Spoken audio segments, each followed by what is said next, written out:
কি ভাই, কি দেখতেছেন? বাহিরের দৃশ্যটা অনেক সুন্দর। হ্যাঁ, আসলেই বাহিরের দৃশ্যটা অনেক সুন্দর। তো মনে চিন্তা জাগতেছে যে এটা আসলে কোথায়। একটু অপেক্ষা করুন, আমি বলবো এটা কোথায়। তো আসসালামু আলাইকুম গাইস, কেমন আছেন সবাই? আশা করি সবাই আল্লাহর রহমতে অনেক অনেক বেশি ভালো আছেন। আমিও আলহামদুলিল্লাহ অনেক বেশি ভালো আছি।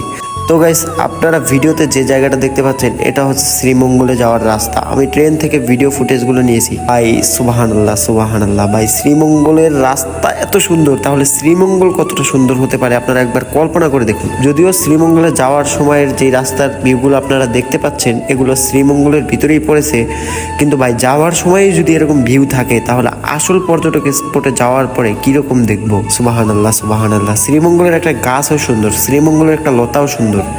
কি বলবো আমি, শ্রীমঙ্গল এত সুন্দর আমি আপনাদেরকে কিভাবে বোঝাবো। আপনারা আসুন শ্রীমঙ্গলটা ঘুরে দেখুন, তাহলেই বুঝতে পারবেন শ্রীমঙ্গল আসলে কতটা সুন্দর। তো গাইস, এই শ্রীমঙ্গলের সকল সৌন্দর্যের ভিডিও কিন্তু আমার চ্যানেলে আপলোড হবে, তাই আমার চ্যানেলটিকে সাবস্ক্রাইব করে রাখুন। আর ভিডিওটি যদি ভালো লাগে তাহলে প্লিজ লাইক করে দিবেন এবং কমেন্টে জানান আপনি শ্রীমঙ্গল কি এসেছিলেন অথবা আপনি কবে আসতেছেন।